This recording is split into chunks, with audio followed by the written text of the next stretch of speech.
The Perfect Joy of St. Francis, Chapter 3, The Call of God, Part 1. Francis felt crushed and hunted, as though something were on his heels, something that he could not see. At times he liked to be all alone in the silence of the mountains. Then he could creep into a cave and hide from whatever it was, but it followed him wherever he went. At other times he threw himself again into going to wild parties with his friends. Then he took up cloth selling with all his energy, and when he tired of that he wrote poems. But soon he let his pen fall, and he always sighed the same complaint: "What's the use?" He was tired of living without knowing why, and afraid of something without knowing what. And besides, he could not sleep.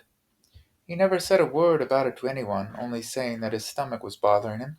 But his mother, like all mothers, knew very well that her boy's heart was troubled. To all her cautious questions, for he was very moody, he gave only evasive replies. When she mentioned it to his father, he said, "If you ask me, he's trying to act like a saint. You spoiled him too much when he was sick. The right kind of girl will cure him. I'm going to find one for him." So the mother had to worry all by herself. But one day about nightfall, the father came home from a trip with the big news that there was going to be a war. Walter of Brienne, a famous knight of the Pope's party in Rome, was taking up arms against the German emperor. All the nobility and everyone else who amounted to anything were arming also. "Because," thundered the father, "the whole world is interested in this great conflict, the war between Assisi and Perugia." The war between Assisi and Perugia was only a catfight. But this one, why, I've heard very important men say that whoever comes home alive from this war will have his name written in letters of gold and will be made a baron or a count. And placing his big hairy hands on Francis's thin shoulders, he said, "Young fellow, let's see if you still have my blood in your veins. Give me the thrill of being the father of a baron." Francis was killing time by carving a bird from a little piece of wood, and only shrugged his shoulders and did not reply. Then his father flared up and snarled bitterly that Francis was good for nothing but squandering money, that he was too lazy ever to accomplish anything, too vain to work, that he acted sick to make himself interesting, and that if he went on that way he would end up as a regular tramp. As Francis still said nothing, the father grew even angrier and began to blame his wife for being the cause of it all. The mother wept, and Francis said, "I'm going up to bed." "That's all you're good for," his father shouted after him, and to calm his raging temper he went out to a nearby inn. The mother took up her prayer book and began to pray. Strangely enough, that night Francis slept like a log, and he had a very remarkable dream. He dreamt that his home had changed into a great palace, but instead of linen and cloth it was filled with fine shields, armor, swords, banners, and on all this war equipment glittered a red cross. As he wandered through the halls, a beautiful, poorly dressed girl appeared and clasped his hand tightly and said to him, "Francis, my beloved, all this is for you and for your companions. Take up your arms." Then he awoke. It was just dawn. Dreams can have a profound influence. Sometimes they completely upset men's plans. This dream aroused Francis's vanity again. He began to imagine himself fighting beside the famous Sir Walter. He never missed a blow. He hacked away and cleaved and thrust so fast and furiously that the pieces flew into the air by the basketful. He was the winner. Olive branches were presented to him, while trumpets blared long and loud before him. He got such a thrill from these figments of his imagination that as he was going downstairs to join the others at breakfast, he cried from the top of the stairs, "Father, I'm going to fight in the big war. I want to become a famous knight, and I will." "Aha!" shouted his father, springing to his feet with arms outstretched and his mouth still full of food. "Then you will also be dressed like the richest knight in the whole country. Even better, I'll get you a new horse, a white one, and when you come home there will be a feast, a great feast." Turning to his troubled wife, he exclaimed, "And you were always dreaming that he was going to become a monk! What do you think of your monk now?" He was weeping as he hugged Francis against his stout body until he almost broke the boy's bones. The mother turned as white as a candle. Of course she was glad to see her son so full of life again, but fear gripped her heart when she heard the word war. His brother Angelo, from near the door, to avoid a slap from his father, said to Francis mockingly, "A fine hero you'll make. I bet you let yourself be taken prisoner again." The bright sun made the scene doubly magnificent. All the knights had assembled on horseback in the big market-place, ready to march off, but the finest of them all was Francis. He sat there proudly on his white horse, looking like a golden beetle, with copper rings and scales and plates, plumes on his helmet, and black inscriptions on his armor and shield, and precious stones on his sword. His face was shining with pride and courage. The noblemen remarked among themselves that it was a disgrace that the son of a merchant should be more handsomely equipped than they were, but Francis's father had never known a happier day. He tried to restrain his tears while he kept kissing his son's hands.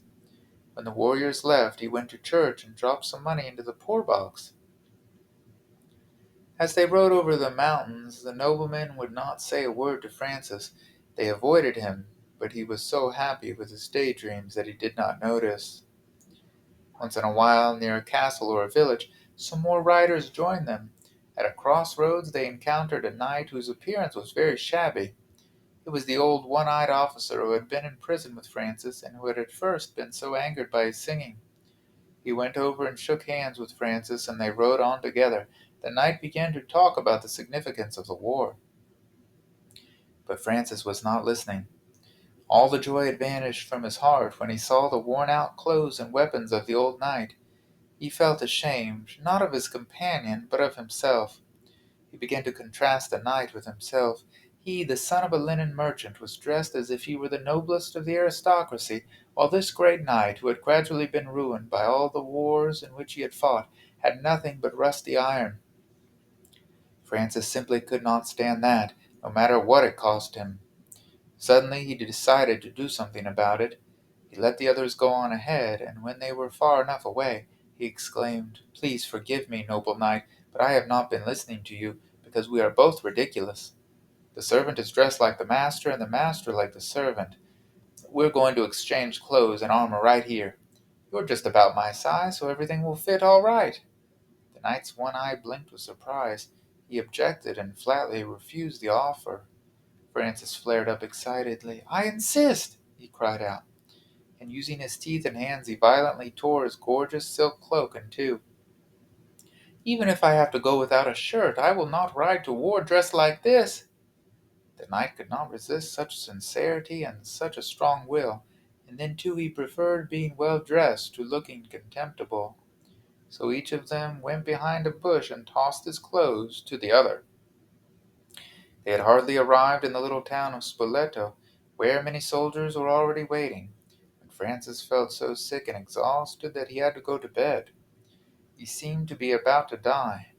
People said that the nobleman had made him sick in order to be rid of him, but then people say so many things. It was a bitter blow when one morning he heard the blare of the trumpets announcing the troops' departure, while he who was so eager to go with them had to stay there in bed.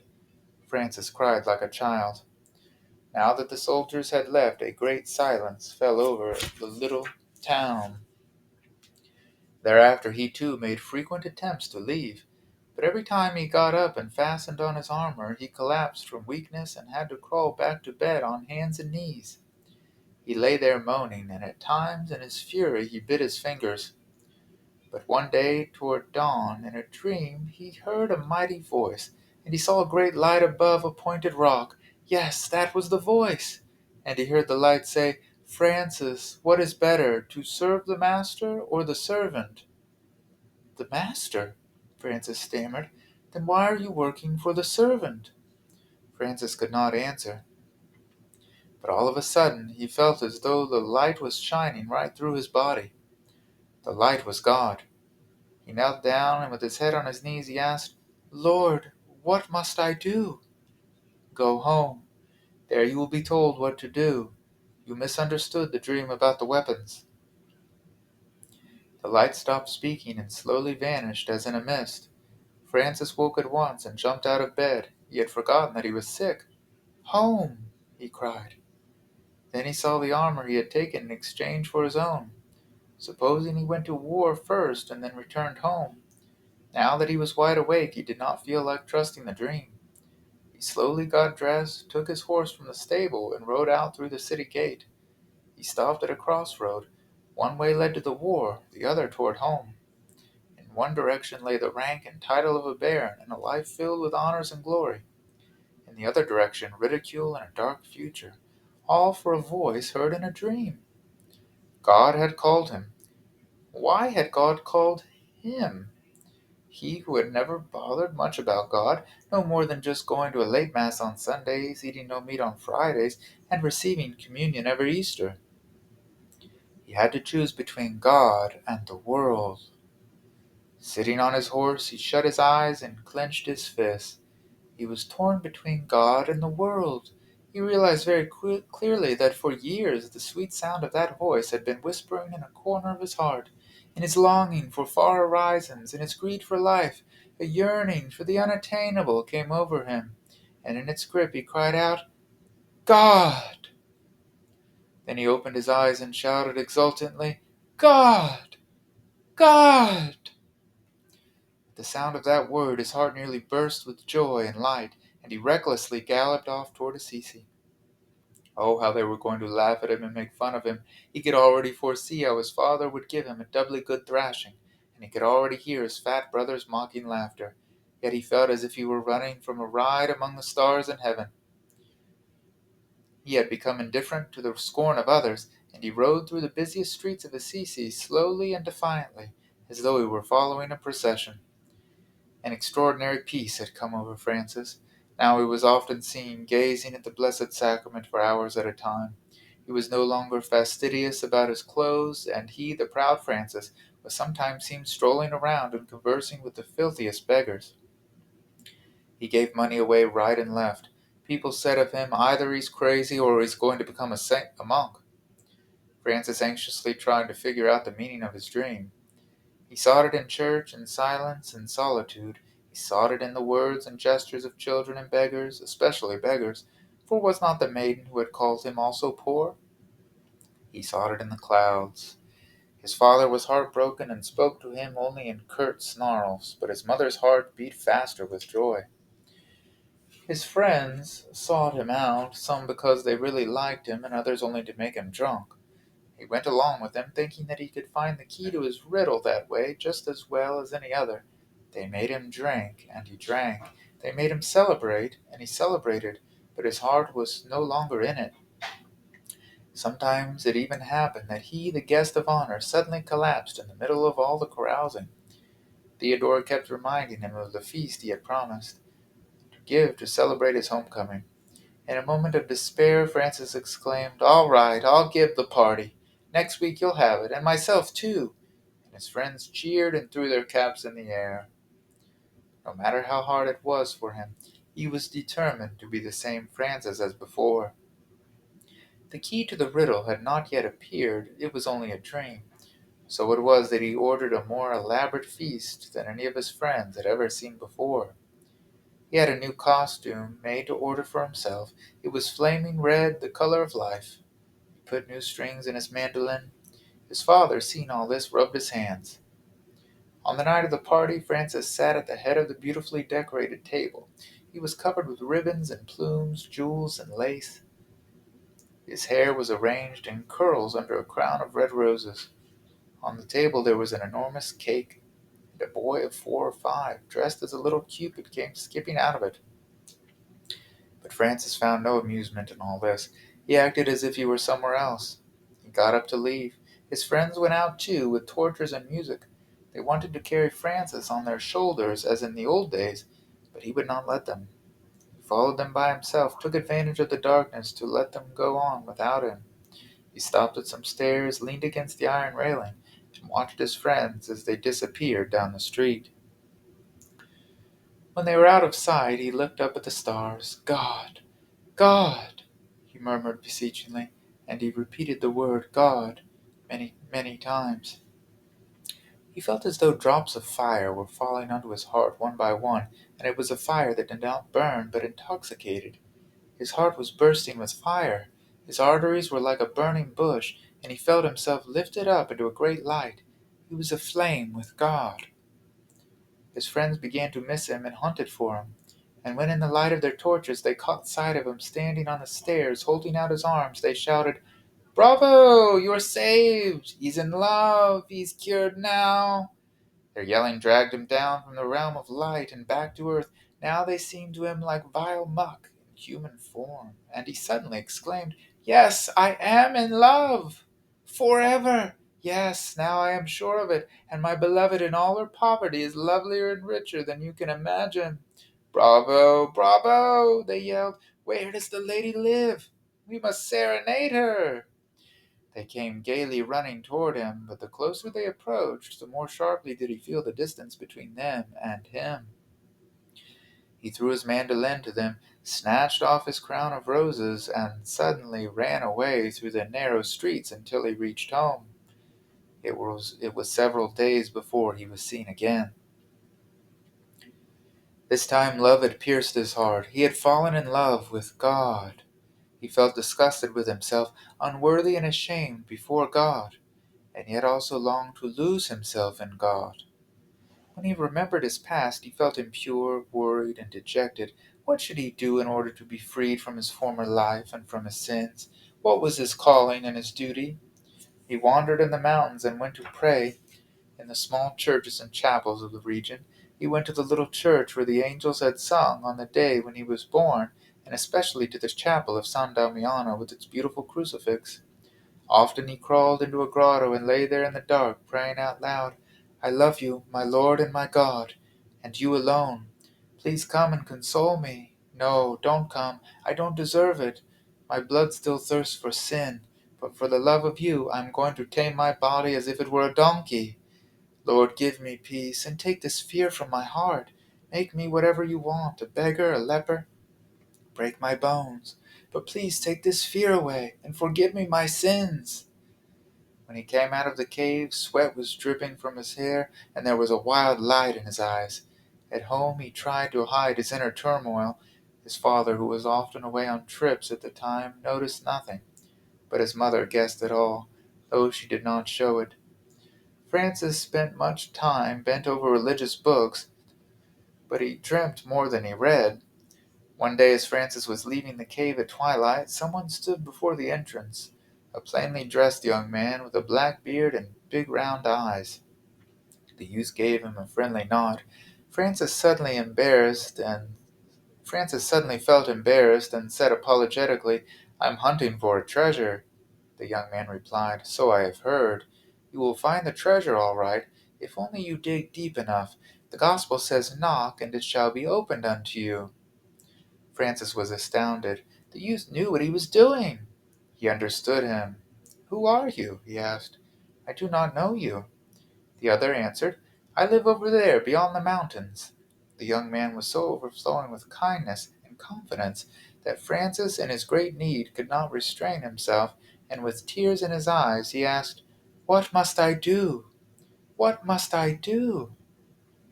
"Dig deeper and deeper," said the youth with a smile. "Read a lot. Here, read this little book of the Gospels, and then listen to the silence and the suffering of men. Great sorrow is hidden beneath men's laughter. Then you will certainly find the treasure." "You can help me?" Francis sobbed. "No," replied the young man, "I cannot help you. Everyone's heart is his own, and no one else can dig your treasure up for you. I can only pray for you." Henceforth the two were often together. Francis was drawn to the youth because he said little, never asked questions, but always answered them in a way that was filled with profound mystical meaning. Francis looked forward to the hours they spent together, and while he prayed for mercy in the cave, the youth remained standing at the entrance, smiling like an angel who knows all. One day Francis said to his friend, "Suppose I go to Rome, to the tomb of St. Peter, for inspiration in my treasure hunting." "Go ahead," said the young man, "and God go with you." They were silent as evening approached. Down below in the town a bell was slowly tolling. The friend took Francis's hand and said, "Look how beautiful nature is. The corn is growing and the clouds are making rain for it. A tree honors God by giving its shade and fruit. It lets God work in it. Whoever honors God wants nothing. Whoever owns nothing can give most of all to God. Poverty is the pearl of the gospel. The day's end, the twilight, and his friend's words were filled with beauty. Down in the valley all the colors were fusing into a purplish blue. How still it was, how utterly still! They sat there together, hand in hand. A bit later they perceived the silver rim of the moon. "It's like the word of God," whispered the friend. "Is there any man who has such peace?" Francis asked, cautiously, and he pointed to the beautiful scene before them. "Yes," said his friend, "those who do not fear but love God, the saints." After a long pause, Francis said, "Tomorrow I'm leaving for Rome." By his third day his knees felt numb. He had prayed so much at the tomb of the apostle, but God remained silent. Sometimes Francis tried to read men's hearts, but he did not find love, nothing but selfishness. Their money meant more to them than their souls. They gave almost nothing to the beggars. Yet how ostentatiously the rich tossed a few pennies onto the apostle's tomb! It made Francis's blood boil. Suddenly he took a little purse containing silver coins and emptied it over the tomb. When he came out and saw the swarms of beggars on the steps, he was sorry that he had no more to give them. All his money was gone except for a small amount he kept for a day's lodging and for his provisions on the way home. He was surrounded by beggars and cripples. They clustered around him, holding out their hands and lamenting loudly. Some of them wore scapulars, while others had religious medals. All of them spoke of God. "These are the real friends of our dear Lord Jesus Christ," thought Francis. It was all very fine for him to go around with the poor and eat with them and give them money. He had listened to their hearts, so to speak. But all that is easy when you have all you want at home. To be poor yourself, to live with the body and soul of a poor man, that is really something, his thoughts continued. To be a beggar oneself! No sooner said than done. He sought out the most ragged wretch of the lot. "Come with me," Francis said to the beggar. "I've got something fine for you."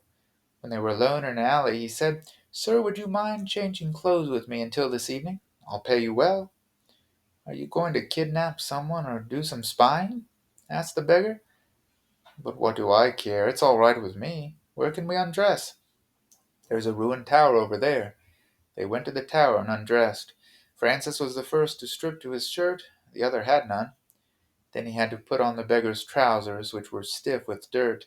He could feel how they scratched his legs. Next he put on a jacket that was much too big and had a nauseating smell. Then came a tattered coat, a scapular, and finally a greasy cap. Francis shuddered and trembled with revulsion, but he gritted his teeth and went through with it. He looked himself over. Now he was really one of the poor and a friend of Jesus Christ. Suddenly, from behind a pile of stones, the beggar came dancing out, dressed in Francis's brown velvet suit. Francis just stood, amazed at himself. His courage began to sink, but he roused himself and stepped out into the sunlight. Later he was sitting by the curb on a bridge among other beggars. He held out his hand and cried, "For the love of God!" He wanted to eat bread that he had begged himself, but no one gave him anything. Next to him sat a little old blind woman who also got nothing. Francis wanted to give her some money, but he remembered that he had left his purse in his belt. "It's better this way," he thought, "because a rich beggar is no beggar." People passed by, rich and poor, young and old, but no one gave anything. "Are you hungry?" asked the old woman. "A bit," Francis replied. Whereupon the old woman gave him a piece of hard bread without butter. His hunger made it taste delicious. That evening he went back to the ruined tower. Naturally, the beggar never showed up. After a long wait, Francis fell asleep in his malodorous clothes. Hunger woke him early the next morning. There was still no one there. "The fellow must have forgotten," he said to himself. When he was again sitting among the beggars, he caught sight of the man wearing his velvet suit and singing drunkenly in the streets with two other beggars. "Now I'm a real beggar," Francis said with satisfaction. And then he too earnestly begged for a bit of bread, driven on by a real hunger that tied knots in his stomach. So this was how it felt to be poor and scorned and rejected. He felt that he was more of a friend of God than before. This lasted for 2 days more, and then he went home, still as a beggar. He slept in barns and begged for his food on doorsteps. Here and there on the way he had to sing a song in order to get something, but often too he sang songs to thank God for his poverty. End of chapter 3, part 1. The Perfect Joy of Saint Francis by Felix Timmermans, chapter 3, part 2. No one could say how it happened, but before Francis got home everybody already knew that he had been living as a beggar in Rome. Although he changed his clothes in a nearby village where he was known, as soon as he opened the door, his father knocked him into a corner. His mother was trembling as she murmured, "You really should not have done it, child. But you won't do it again, will you, child?" But his mother's words only made matters worse. The father then began to make more and more noise, pounding on the table and roaring, "What a fool! What a crazy fool! He could have become a baron, but he goes and throws himself into the gutter, all for a dream. He had the best future in the world, and he throws himself into the worst rabble in the slums. I'd rather drive you out of this house than let you stay as you are. And you," turning to his wife, "you're in it with him. Now you're wailing and feeling sorry for him, but behind my back you've been encouraging him in this madness, all because you mistakenly dreamed that he would become a monk, because some mystic lunatic came and said that he had to be born in a stable. Oh, that stable! To do what he does, he really must have been born in a stable. He stinks of it. It should have been a pigsty. I don't dare show myself in public any more. I come from an honorable family, one of the best in the province. We have always helped the poor secretly, without any show, and I insist that we continue doing it that way. If you really want to be a monk, then go right ahead, but you're too lazy and too cowardly to do that. Then people wouldn't pay any more attention to you or talk about you. But from now on, you're going to work, like your brother and me, or else you're going to get out of here." Francis looked at him sadly. Every word his father said broke the branch that much more from the tree. His mother tried to comfort him. "Child, you can do more good by giving to the poor than by being poor yourself. It's no help to break your leg because someone else has broken his." "That's right," exclaimed the father. "If only you had always talked that way." And suddenly he bellowed, "I don't want to hear another word about it. Not another word. It's finished. I'm the boss. He'll do what I say. And if anyone dares to mention it again, I'll break him in two." And he ran into the store. When Francis went up to his room, he fell on his knees before the crucifix and sobbed, "My Lord and my God, I cannot turn back to what I used to be. I am a prisoner of your invisible power. You have wounded me with your light. And yet I wander in the darkness and do not find you. I am so afraid and so lonely. Wound me again and again, so that I can know that you are near me. Forgive me for all the wrong that I have done. It is burning within me. Put it out with your fire. My Lord, my Lord." His mother was listening to the door with a bowl of milk in her hand, but she did not dare go in. Francis was walking over the mountains, leading his horse by the bridle. He was returning from the market in a small town of the district. His father and a servant had gone ahead with a wagon and had left him far behind. Francis was searching for his friend, whom he had not seen for 2 months since his trip to Rome. He needed his friend so much, to pour out his heart to him because it was full to overflowing. Francis had recently been behaving very differently. After the big quarrel, he had secretly gone to see the bishop and told him some of his troubles. His Excellency, who had an understanding heart and a keen knowledge of human nature, had advised him, "Act as if nothing had happened to you. Don't pay any attention to externals. Shut yourself up in your heart. That's where our greatest strength lies. That way you won't disturb your parents. And if it is really the Holy Spirit that is working in you, then your time will certainly come. Meanwhile, pray a great deal in silence." Francis did so and waited for the Holy Spirit. Now, as not to stay too far behind the others, Francis rode ahead rapidly over the monotonous sand path. Suddenly his horse sprang aside and stood stock still. A leper was standing in front of him. The leper was bald and covered with sores. His chin was eaten away, and his nose was a red hole. A dark stream of blood was running down from his left eye, which bulged out like a frog's. Only one finger was left on his right hand. The leper looked up at Francis with infinite sadness. Francis felt his hair standing on end from horror. Fear of infection gripped his throat. He quickly gave his horse the spurs and galloped away. He did not dare to look back. His hat fell off, but he paid no attention. Yet as he rode on, he remembered the message of Christ's gospel. Despise all that you formerly desired, and cherish all that you formerly despised. Then he said to himself, "You actor, you are moved to tears when you read the gospel, but when you meet someone whose suffering is the truest continuation on this earth of our Lord's passion, you are so selfish that you run away." He felt intensely ashamed of himself. So that was the kind of knight he was. Suddenly he turned his horse around and rode back. The leper was still standing there. His stench nearly made Francis faint. Nevertheless, he dismounted and bowed to this man in whom he saw an image of Jesus Christ in all his sufferings. All concern for his own life had vanished. All he felt was love, and he kissed the man on his cleft lips. The leper wept, and his tears mingled with the stream of blood on his cheeks. His jaws moved as he tried to say something, but he said nothing.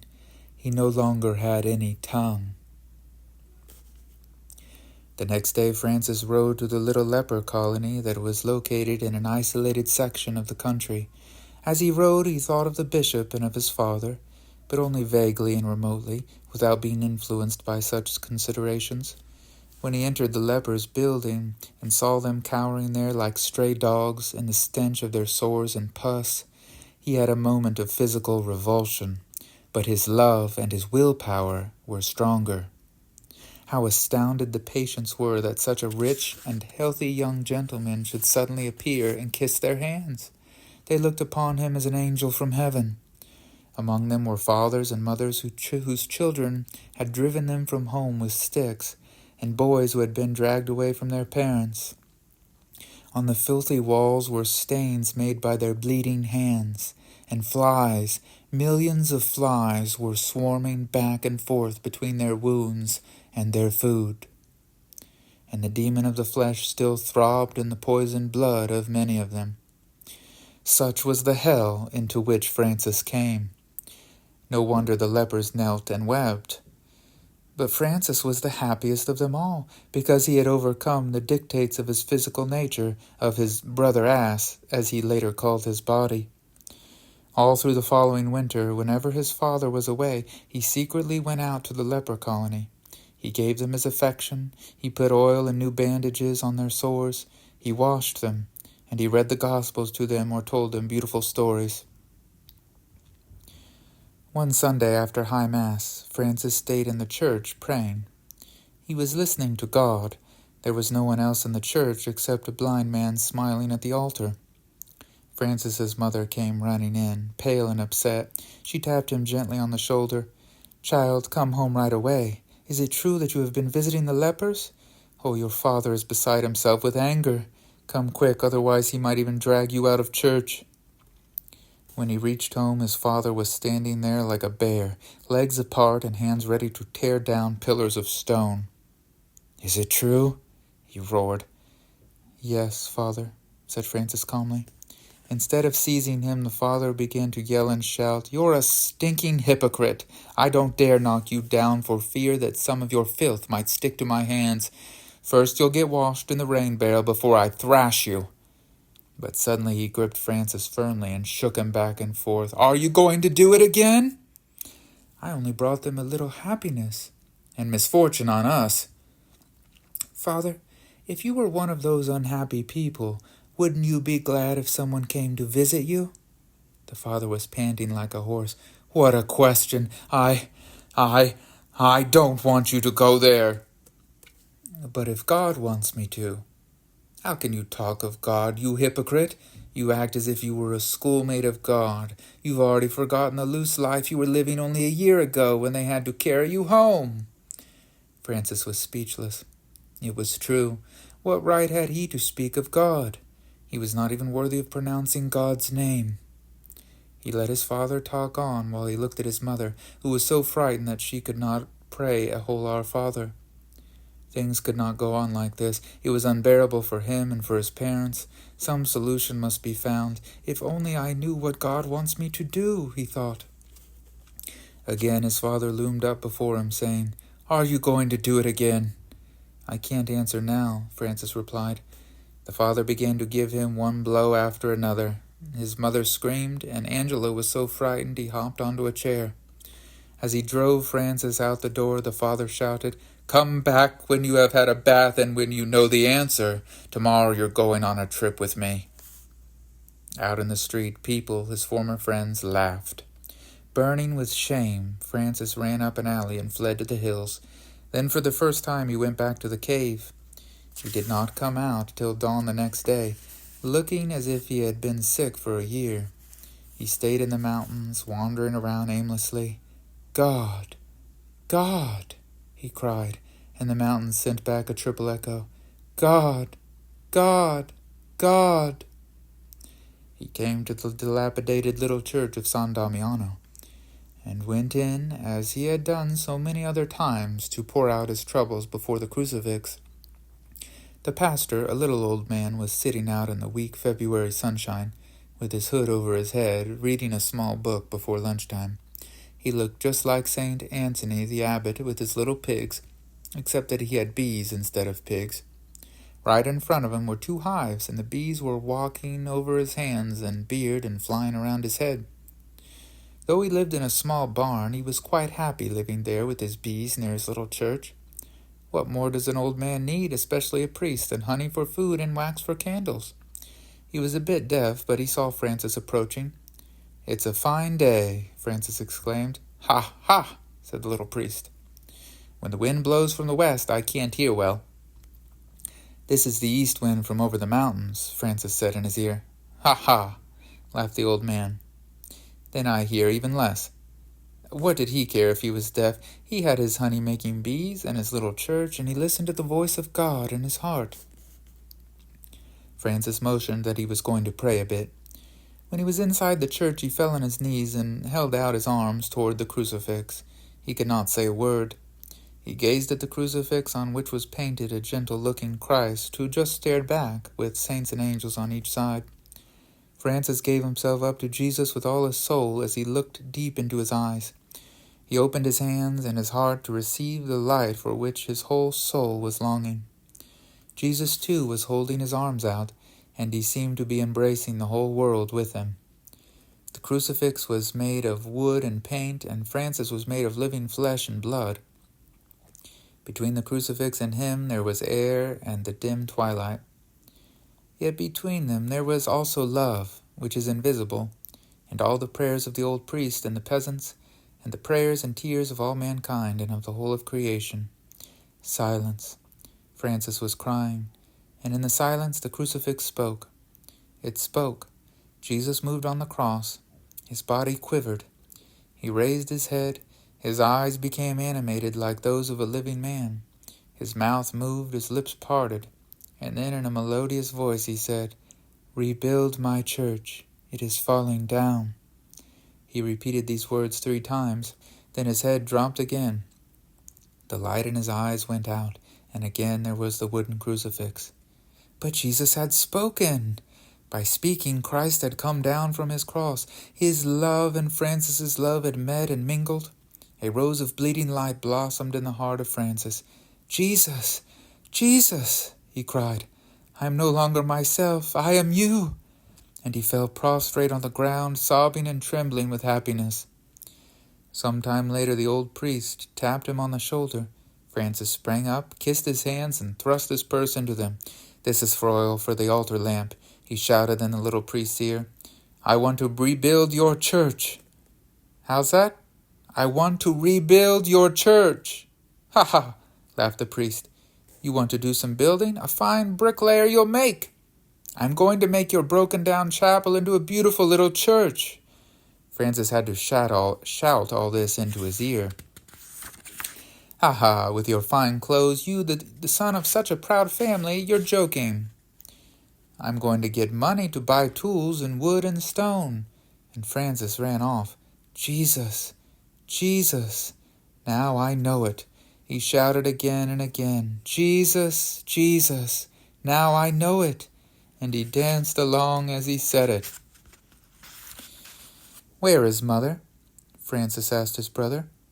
"In bed. You've made her sick." But Francis was already running upstairs. His mother was lying in bed with a wet cloth on her forehead. When she saw him come in, looking so happy and excited, she was startled and sat up straight. "Mother, Mother, I'm going to rebuild San Damiano Church." "Why didn't you come home last night? Why are you hurting your father so much?" "You know how he blames it all on me. He even threatened to hit me if you go out again. Make up your mind, child. If you want to be a monk, then go to a monastery. But what did you say about San Damiano?" Angelo burst into the room and said, "Don't make Mother worse. Just wait till Father comes home. He'll teach you a lesson, because he has sworn that he will change you." Francis looked at his brother and then at his mother. In his heart he heard the voice of the crucifix, and he said, "Tell him he needn't bother. I'm leaving." "Child, child," cried his mother, holding out her arms. "Don't worry, Mother," said Francis. He ran to her and kissed her. "Don't worry, Mother. It's the only thing for you and for me." "Where are you going, child?" "I'm going to rebuild San Damiano Church. Our Lord has inspired me to do it." She looked at him with raised eyebrows. Such wonderful things had already happened in his life. "How about your board and lodging?" she asked anxiously. "Our Lord will take care of all that." "Of that all right, Mother," he said as she sobbed on his chest. "He takes good care of the sparrows and the rabbits. Goodbye, Mother." He left. After taking his horse out of the stable, he loaded it with some silk and velvet and said to Angelo, "Tell Father he can deduct this from my inheritance later on. And now, goodbye." "You're a thief," yelled Angelo. "I'll tell Father on you, you thief." The neighbors came out of their houses while Francis calmly rode off without once looking back. His mother stood watching him at her window, wearing a black veil over her head. Francis reverently raised his hat to her, as before an image of the sorrowful mother. As he rode toward the market at Foligno, it began to rain. End of Chapter 3, Part 2. The Perfect Joy of St. Francis, Chapter 3, Part 3. That evening Francis returned to San Damiano as wet as a fish. He had sold his horse and the cloth. The little priest was milking his goat, for he had a goat too, and he also had 2 rabbits, white ones with red eyes. And what else did he have? Some seed for flowers and radishes, because he had a small garden, about as big as an apron. One of these days he was going to plant the seeds, and then he also had some jars of salve, and good salve for wounds and bad burns. The peasants could tell marvels about this wonderful salve. And he had some books too, 4 or 5 entirely handwritten books full of learned subjects and beautiful stories. And he also had a marvelous view of the distant horizon and the sky. In all his poverty, he was a rich little priest. When people told him that it was a pity that his hearing was not so good, he often answered, "Ha ha, a deaf man hears no evil." Francis saw him sitting there in his patched gray cloak, with his hood up, milking his goat and smiling at the little stream of milk that spurted from the udder into a small bucket.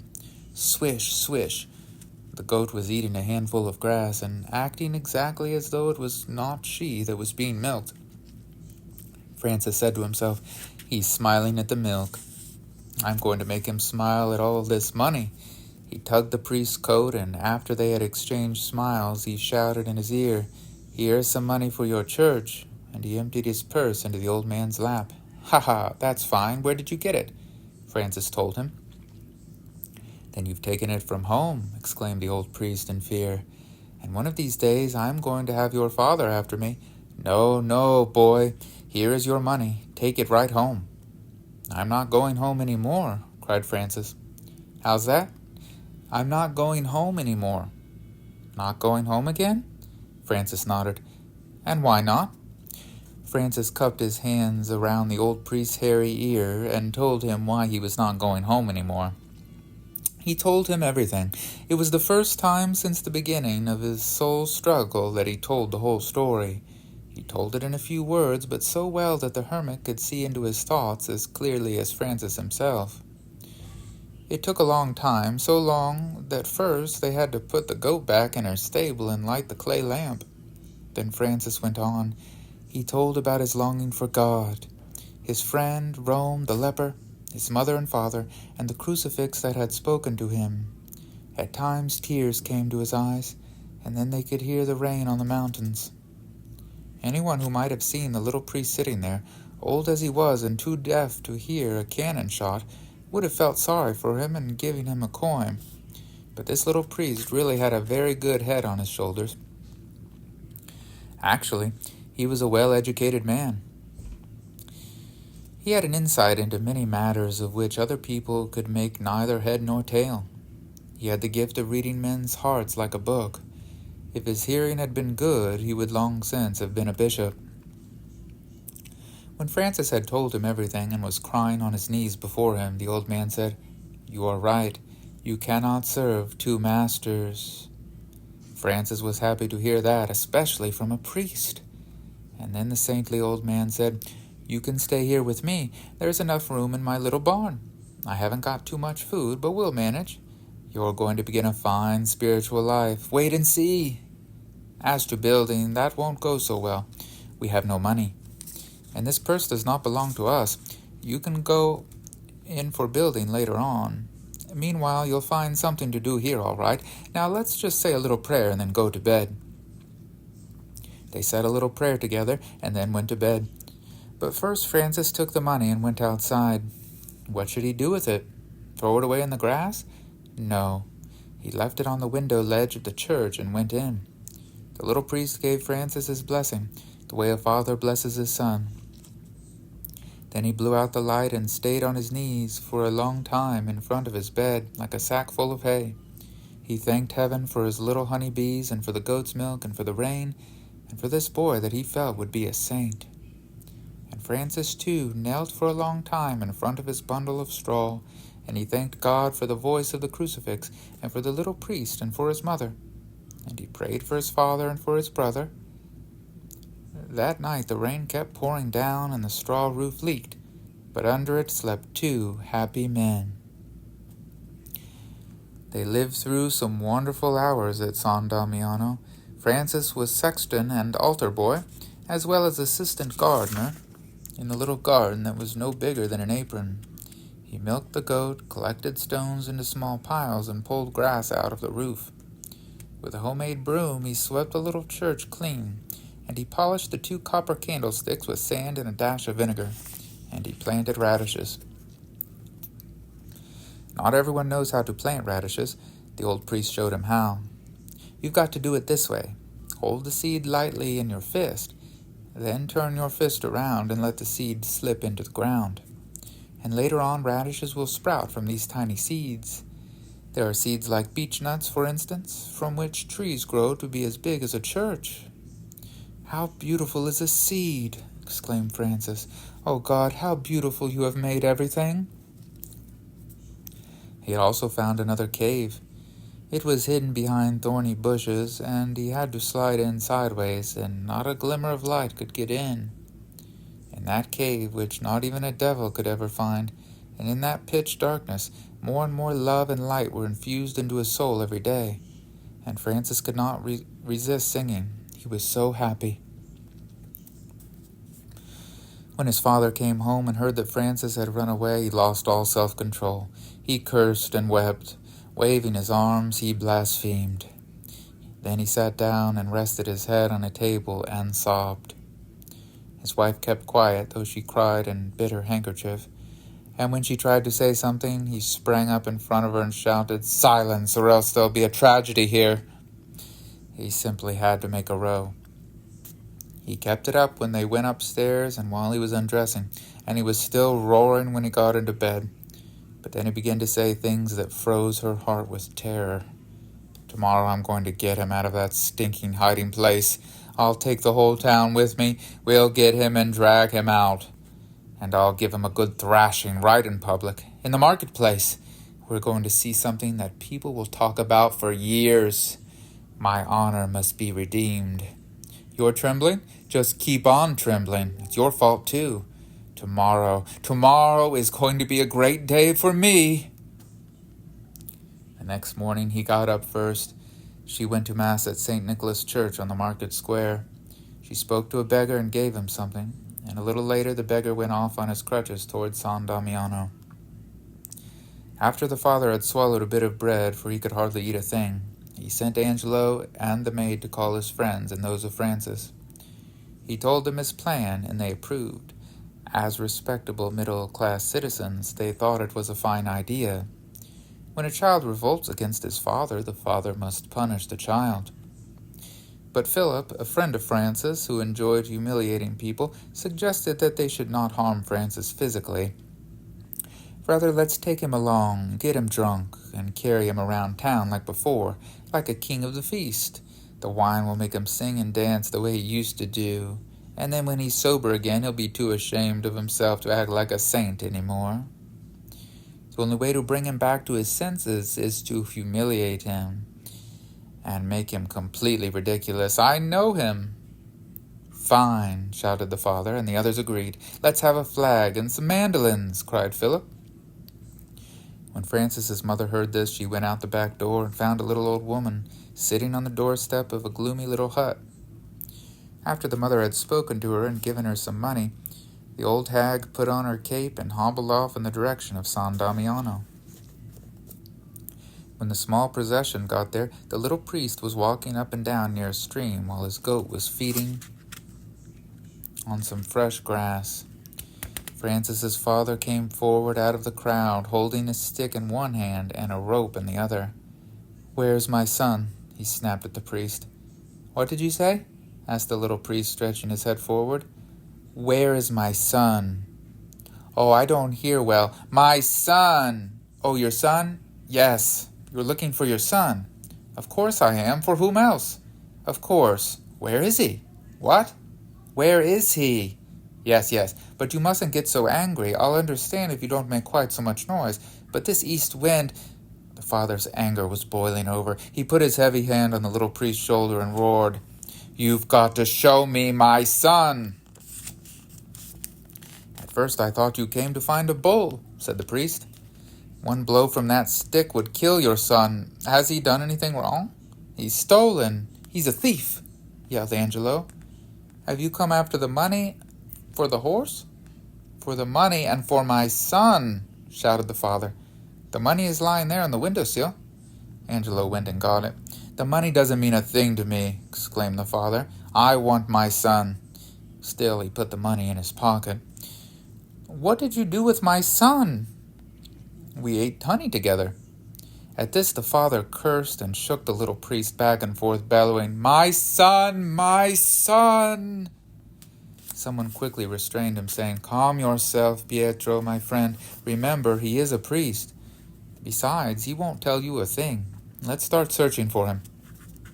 And they began to search. "He has been here," shouted the father. "His hat is hanging there." He threw the hat away scornfully. "He is here. We must find him." They searched through the church, the barn, the bushes, and behind the rocks. They climbed up the hill and went into the woods. Angelo shouted, "Francis, this is Angelo. We're not going to hurt you, but Mother is sick and wants to see you before she dies."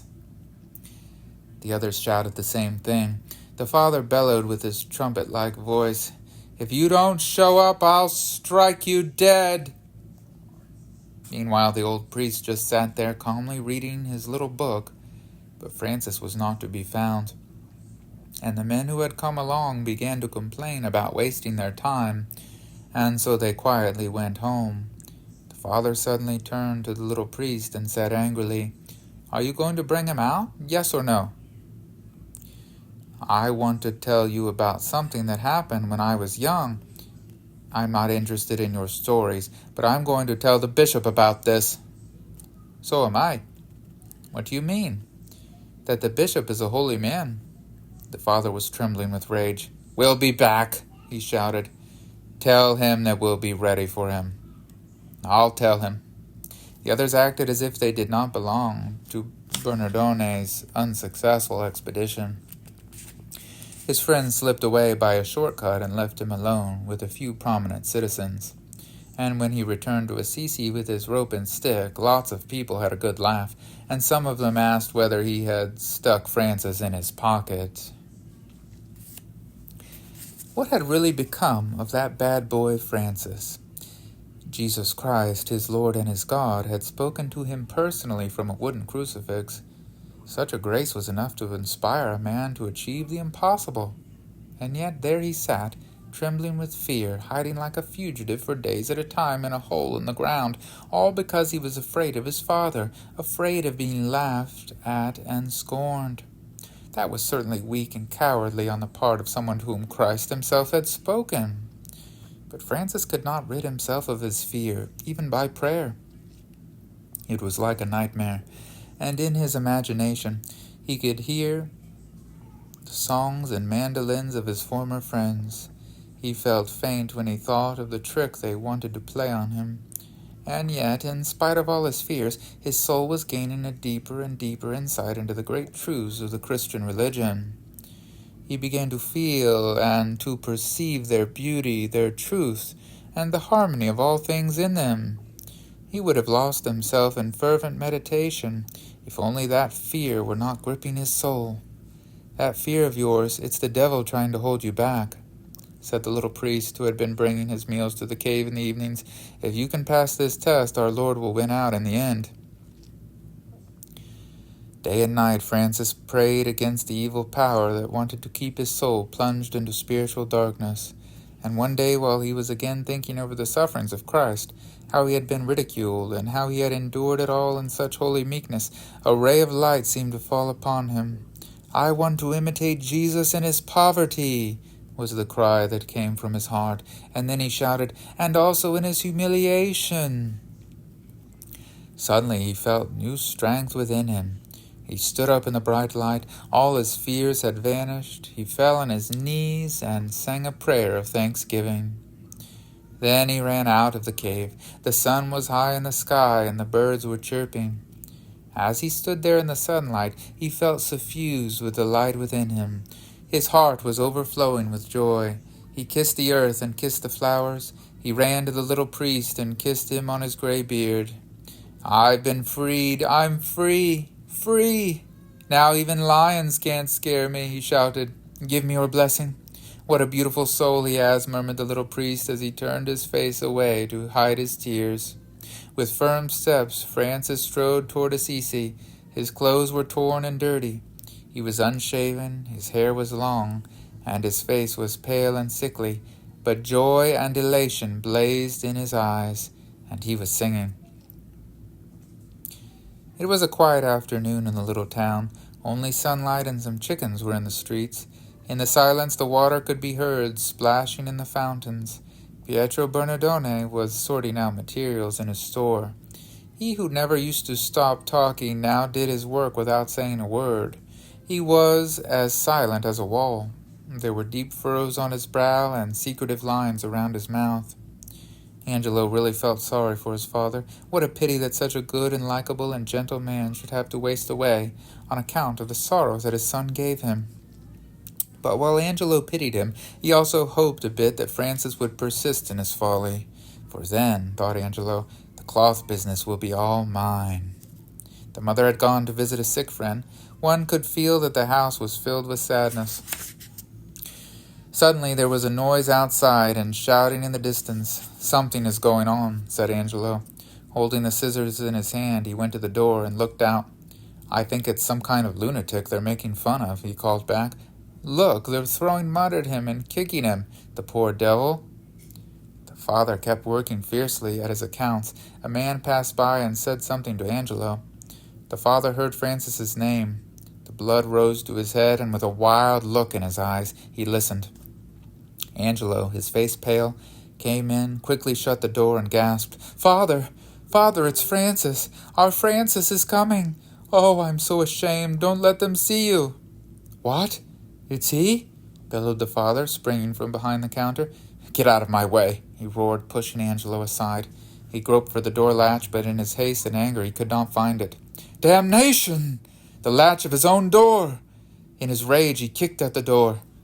Francis was walking in the middle of a mob of big and small street urchins who were hooting at him, spitting on him, and pulling his hair and tattered clothes. Francis was calm, even rather solemn, with a beautiful light shining in his eyes. A butcher with whom the Bernardones did not deal was just going to throw the guts of a newly slaughtered goat into Francis's face when the door burst open and the father appeared, massive and fierce. The butcher immediately let the tripe drop from his hands, and suddenly the crowd became silent. But Francis went straight toward his father, and the father went toward him, slowly, with clenched fists and hunched shoulders, trembling and white with hatred. They stood facing each other. The father looked down at his son, and the son looked up at his father.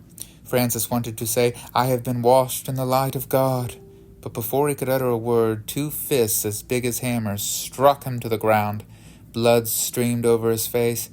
Then his father grabbed him by the hair and quickly dragged him into the house. As the door slammed, the crowd surged forward like an ocean wave onto the window ledges and onto the shoulders of the men in front, and they fought to get a peep through the keyhole. Suddenly they all made way for someone. It was Francis's mother, with the maid supporting her. No one was in the store. The father was standing in the living room, leaning against the table with his hands behind his back. He was panting, and there was sweat on his forehead. He glanced scornfully at his wife as she came toward him, sobbing, "Our child! Our child!" Without changing his position, he said curtly, "He's in the wine cellar." She cried out and tried to run past him, but he held her back with one hand. "No, you don't," he said. "Besides, I have the keys. From now on, he will have to deal only with me." To her, these words were like prison walls. She sank onto a chair and buried her face in the folds of her cloak. End of Chapter 3, Part 3. The Perfect Joy of St. Francis by Felix Timmermans, Chapter 3, Part 4. A few days later, the father had to go off on a trip with Angelo. Francis's mother had been longing for this moment. She had knelt at her husband's feet and begged him to let her see Francis, but he had pushed her away with his foot. One night she had tried to get the keys from his pocket while he was sleeping, but when she was searching for them in his pockets in the dark, he said, "Stop it." She had cried so much that her eyes were red and swollen. Before he left, he said to her, "Here is the key. Take him some food twice a day, no more. I've still got another key here, the one to the wine cellar. I'm not giving you that one. I don't trust you." He looked at her stricken face, and with sudden emotion, he took her hand and said helplessly, "You must think I'm cruel, dear. I'm not. It hurts my heart to have to punish him so severely, but it's for his good, Pica." He took her other hand. "If he doesn't change, I'll be dead and buried in 2 months. Oh, it hurts me so much here. It hurts me so much that I'm going crazy. I can't think of anything else. God, sometimes I would rather be dead. This has made me 20 years older." Tears were running down his red cheeks. He kissed her hands. "Pica, you try now. Maybe he'll listen to you. I no longer have any influence on him. Still," and he shook his fist, "if he doesn't give up his plan, I'll kill him." "I'll try," she said impatiently. He gave her another kiss on her white brow and climbed onto his wagon. She stood with the key in her hand. It felt like holding a burning coal. She listened, and when she could no longer hear the wagon, she ran down to the cellar. She had forgotten to take a candle, and she had to feel her way in the dark. "It's your mother," she said. "Your mother." "Mother! Mother!" cried Francis. She touched the bars and felt his arms, and they kissed each other through the bars. "Mother! Child!" Then all at once, this gentle lady began to act like a savage. "Out of here," she screamed. "Even if your father beats me to death, I won't let my children be treated like animals. Out of here!" She tugged at the iron bars. The door clattered, but that was all. "A file!" she cried and ran upstairs, holding her skirts in her hand. "A file! A file!" she shouted to the boy who was serving customers in the shop. He had to let the customers wait while he went to look in the storeroom. He had never seen her act this way. It was frightening, but there has to be a file before you can find one. "Here's a chopping knife," she cried. "We'll hack it open." While the boy was still searching, she ran back to the cellar, and she began to strike the lock with the chopping knife. This well-born lady, this gentle mother, hacked away at the iron with the chopping knife in her delicate hands. A mother will run into a fire for her child. A mother will jump into the water for her child. A mother will break through iron for her child. Soon Francis was trembling on his mother's sobbing breast. She took him upstairs into the light of day. He sat on the floor in front of her, and she held his head in her hands. She had not seen him for over a month. Now she noticed the dark circles around his eyes, the wounds on his forehead, his colorless lips and drawn cheeks and disheveled hair. All that was missing was a crown of thorns. Her tears dropped onto his face. It was twilight when Francis was ready to leave, dressed in a black velvet suit, with a package in his hand. He had told his mother everything. Her heart thrilled with joy when she heard it. Her dream was coming true. He said, "Mother, I am going back to San Damiano." She replied, "Do what our Lord inspires you to do." "And what about father?" he asked, fearing for her. Proudly she said, "There isn't a cellar deep enough to prevent me from getting you out." That is how mothers are.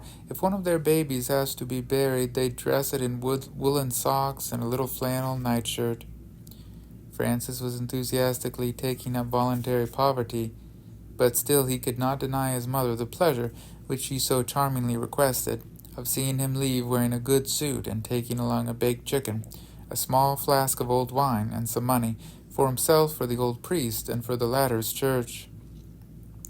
Francis could not help smiling. A pauper with a baked chicken! Would she also give him a silver platter and a gold spoon? "I'm leaving, Mother," he said. "Pray for me. A lot. That's all. I'm going to live for now." They were silent a moment. Behind the slightly open kitchen door, someone could be heard breathing. It was the maid, listening. "I'm going now, Mother." He kissed her. "God is going with you, my child." She bit her lip, then she gave him her blessing and turned her face away. Francis ran off and went to knock at the door of the bishop's residence. The large hall of the bishop's palace was crammed with people. There was going to be a session of the episcopal court, and the bishop was to act as judge in a trial between a father and a son. Rich and poor, noblemen and bourgeoisie, lower-class people from the alleyways and knights from the castles, monks and priests, all were standing in their assigned places according to rank, completely filling the long room. The green window panes did not let in much light, and so some candles were burning, most of them near where the bishop was sitting on his throne. He was wearing his gold-embroidered cloak and white mitre. Near him was a shining golden cross, and a tapestry of the Last Judgment was hanging behind him. Francis stood at one side and his father at the other. The crowd surged and pushed until suddenly an attendant holding a staff with a silver top shaped like an apple shouted, "Silence!" The bishop stood up. He was tall, dignified man with hard eyes, and told the father to state his grievance. Then he sat down again. Pietro Bernardone greeted the bishop, swallowed once or twice, and said in a voice that trembled, "I brought my son to be judged by you because you conferred minor orders on him. I need not describe his conduct now. The whole town is talking about it as a scandal. Even other towns have heard about it. I ask these honorable gentlemen present to put themselves in my position. They too have children. Now, with their income and property, would they want their son to associate with the scum of the town? and squander their money on them and play around with lepers, bringing danger of infection into their homes, and then steal from them and deceive them into the bargain?" There was some murmuring in the room, and it was obviously in the father's favor.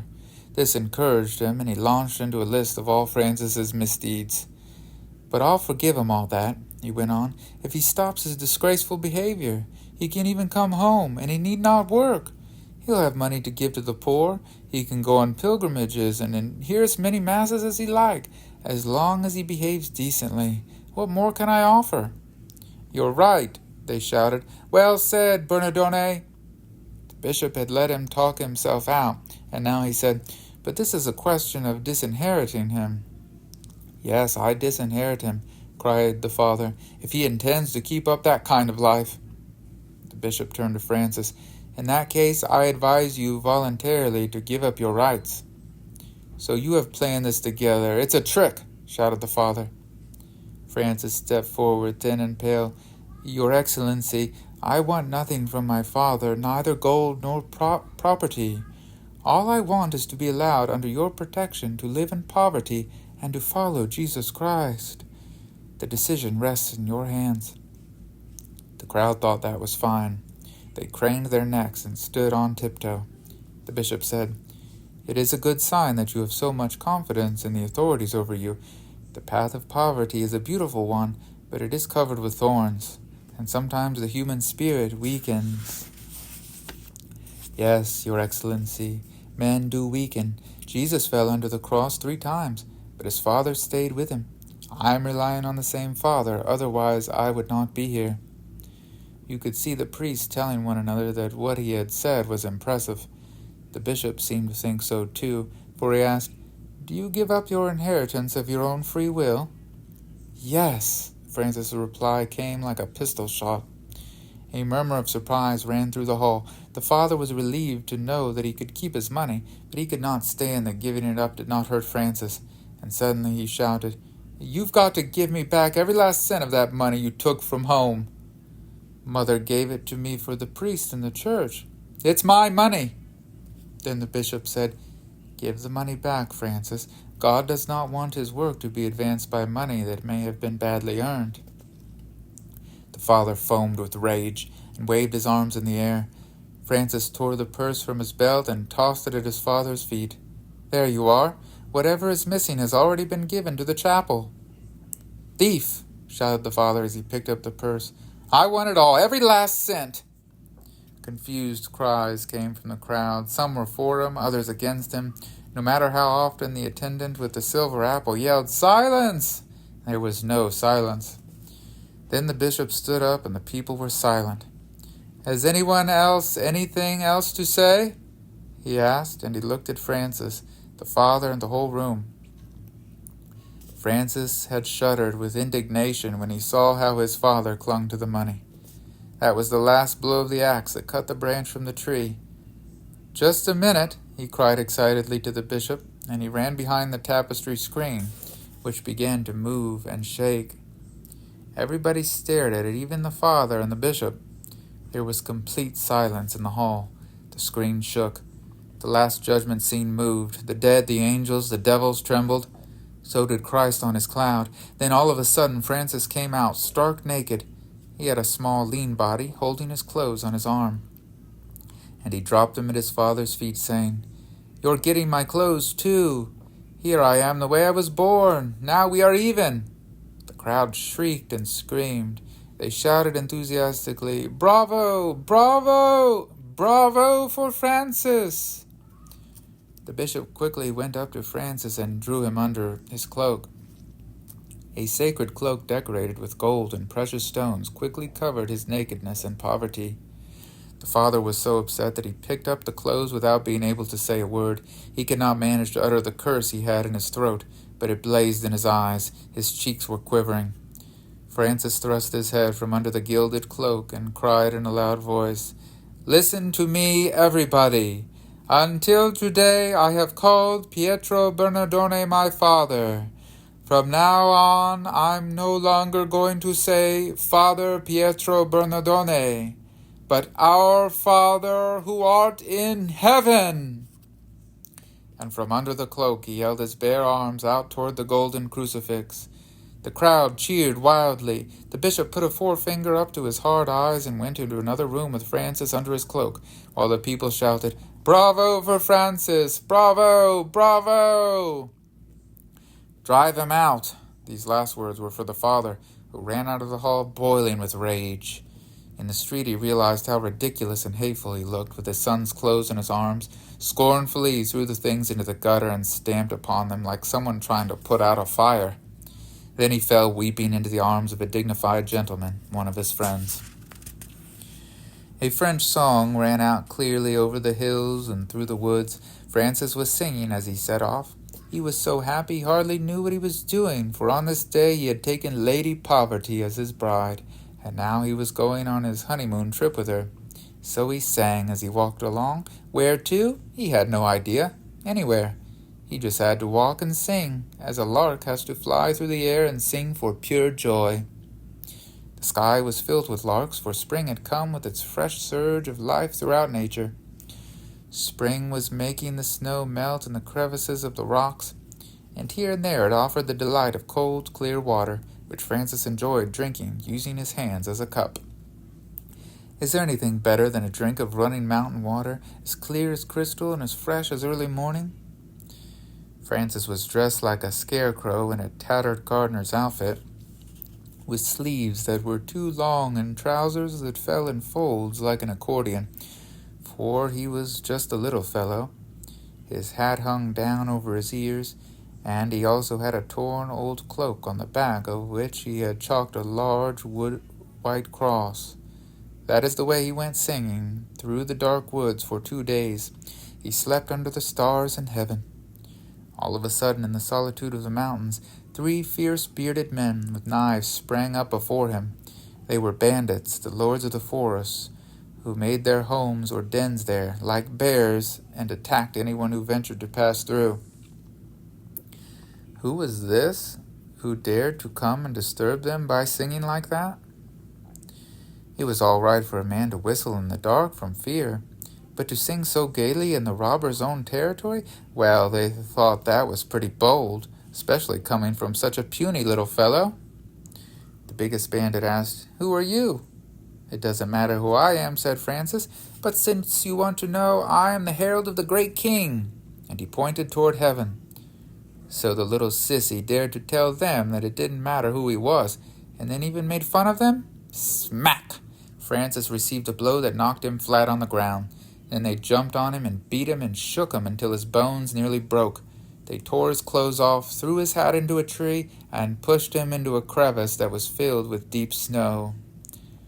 Thank God for the snowdrift, otherwise every bone in his body would have been smashed. As he lay in the snow, wearing nothing but an old shirt, he heard the men go off, laughing, and with great difficulty he managed to climb out in the opposite direction.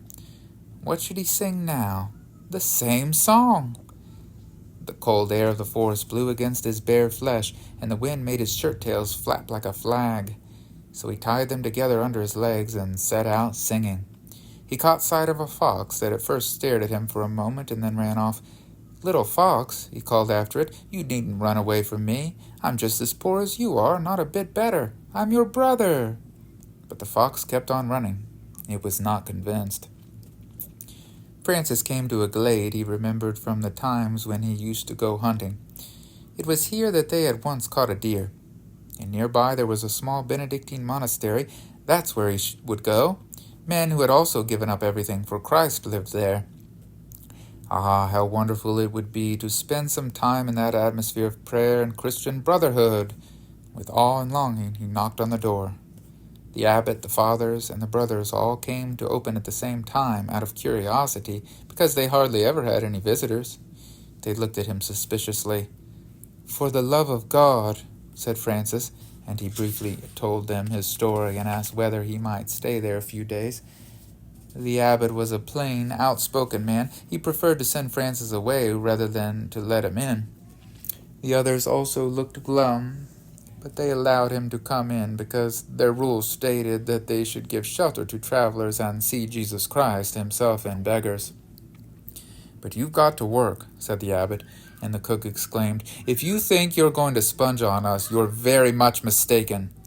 Francis worked like an ox. They made him do the dirtiest jobs, cleaning up, washing the dishes, and tending to the swine. He slept on some straw and ate the leftovers. It was a monastery without much discipline. All the monks gave orders to one another. Everyone acted as though he were the abbot. The prolonged isolation had made them irritable and rude, but they were not able to drive the sun out of Francis's soul. He remained obliging, happy, and polite. They could not stand that, and after a week or two, for a mere trifle, the cook sent him away, still dressed in rags. He wandered on, but not very far, because that heart of his, that warm human heart, also had ideas of its own. The spring with its flowers and all its fresh green coloring was very lovely, but it was far lovelier in Assisi. Ah, that was where the spring was really beautiful, and that was where there was such a good little priest, and a small church to be rebuilt, and a crucifix, a holy crucifix, and lepers, and a mother. They were all waiting for him. He kept thinking of them. He was no longer singing. As he walked on, he felt a painful yearning for that town, for that countryside, for those people.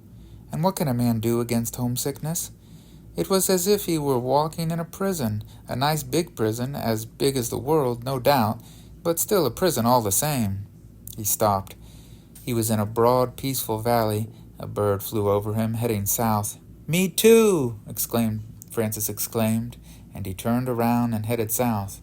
He began to sing again, and 2 days later, when from a hilltop he caught sight of Assisi clustering on its slope, all white in the sun, he stretched out his arms like a child to its mother, and cried out, "That's the garden where I must work." End of chapter 3.